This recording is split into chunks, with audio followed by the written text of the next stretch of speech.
let's get him in. Mr. Jalan, Managing Director, Ramkrishna Forgings. More importantly, viewers, a veteran in this space who has looked at multiple such cycles. Mr. Jalan, I dare say, is this cycle or is this piece of this additional 25% punitive tariffs and the uncertainty around it very different from any of the past cycles that you would have seen? Yes, I think obviously this tariff is one thing which we had never imagined also when we started our exports. And I think this is punitive measure, I think, but all said and done, it's, I think, part of business cycle and it's going to go away. I think we are very hopeful that in coming months or days, maybe that because US does not have a capacity to manufacture forgings as low cost country. And I think it will sooner or later realize and this punitive measures are going to go away. Mr. Jalan, when we were talking to some of the textile companies or one gems and jewelry company unlisted, but in this space, they were talking about some uncertainty as things stand around order bookings post the next 3 months. What is your experience, sir, in terms of your conversations with your key clients in the US? What are the conversations looking like? No, I think we don't see any uncertainty in terms of new order book or new order wins or new RFQ getting floated. Right now, the demand per se is on the lower side. And I think because of this uncertainty, the overall demand in the US economy is down in terms of passenger vehicles or trucks. The overall demand being down, that's the reason we are seeing less offtake. Otherwise, in terms of pulling out business or shifting business, we don't hear or see any incremental news coming out of US for us. Or I think I can say for entire automotive segment, I don't think there is an alternative to India in terms of the auto component sector. That's interesting. No alternative to India as well. Mr. Jalan, good morning. Hiral on this side. So let's understand. I mean, when you talk about RK Forging as well, the company has substantial exposure with regards to the North American market, right? And this particularly comes in from the commercial vehicle components which are used in Class 8 truck orders. Now, the question is your Class 8 truck orders is already under pressure over the last couple of months right now. It has been dwindling. So you're already seeing that kind of an impact that does come into companies like yours. Now, secondly, when you talk about the tariffs as well, the other aspect everyone is talking about is alternative routes in terms of other countries, which you can look at, or secondly, looking at diversification in different sectors. What is the strategy that Ramkrishna Forgings is going to look at?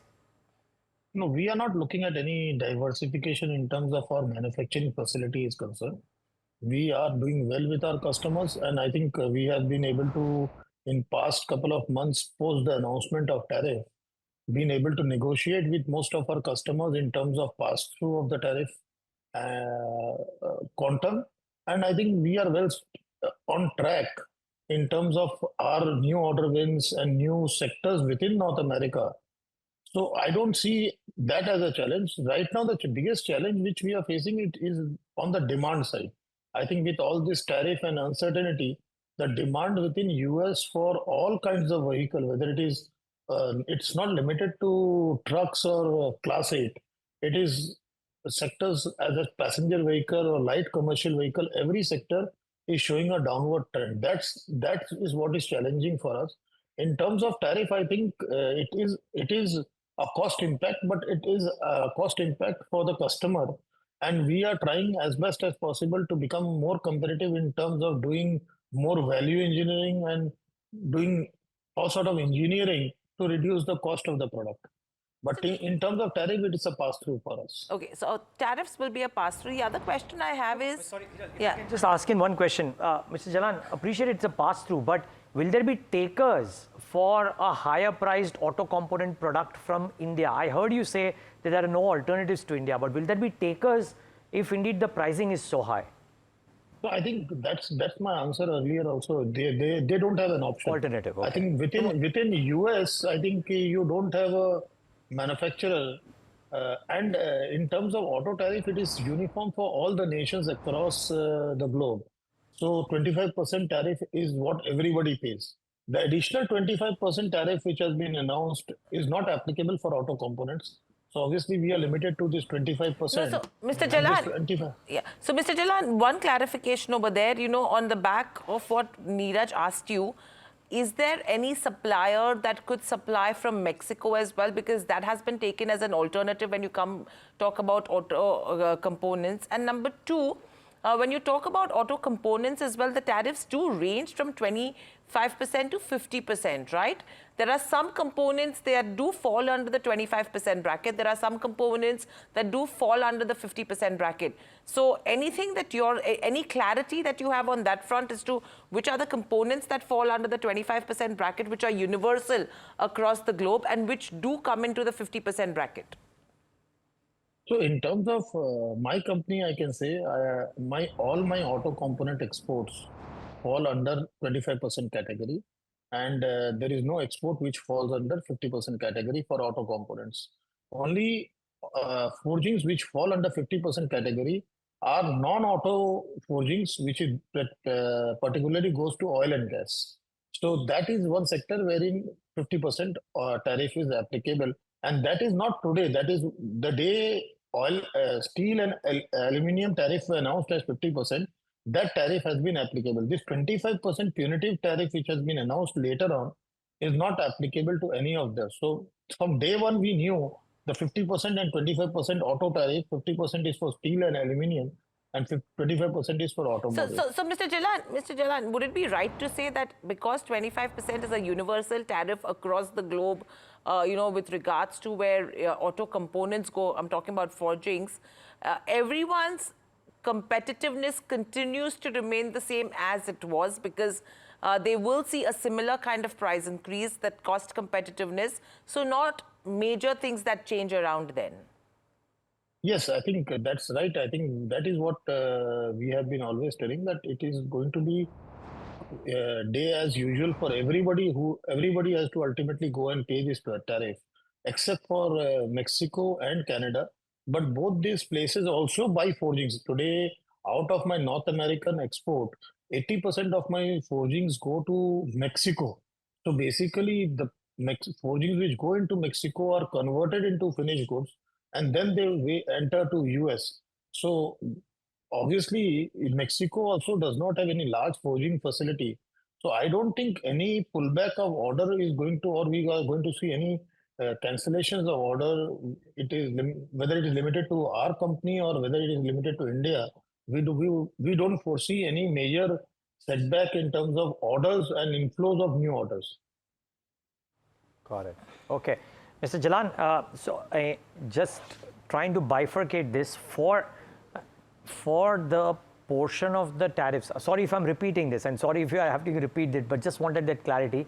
For the portion of the products which might be subject to 50%, would there be takers at that higher price, or you reckon the supply chains might get shifted? So, like I said, whatever tariff is applicable at 50% is for majorly for oil and gas and non-auto components, Right. which fall under steel and aluminum. So that 50% steel and aluminum, 50% is applicable throughout the globe. Nobody has been given nobody has been given an exemption for this 50% for steel and aluminum. Got it. Whether it is China or anybody. So I think everybody will need to ultimately pay, other than creating a new manufacturing within US. Got it. Okay. Just one more question, Mr. Jalan, from my end at least, and which is just the natural course of diversification that any business would want to do, and maybe that gets heightened not because there is a tariff that is looming, but because of the nature of the conversation that has happened with other sectors, that you might want to diversify away from a point of concentration into other areas. Are you contemplating that as well, Mr. Jalan? You're not hit by tariffs, but you may still want to do it as prudence. I think as prudent, we took this effort, I think 2 years back itself, when we started looking at more and more businesses from Europe and other places, Southeast Asia and other places. And I think we are working very diligently and very focused way in creating a parallel North American business platform within the Europe.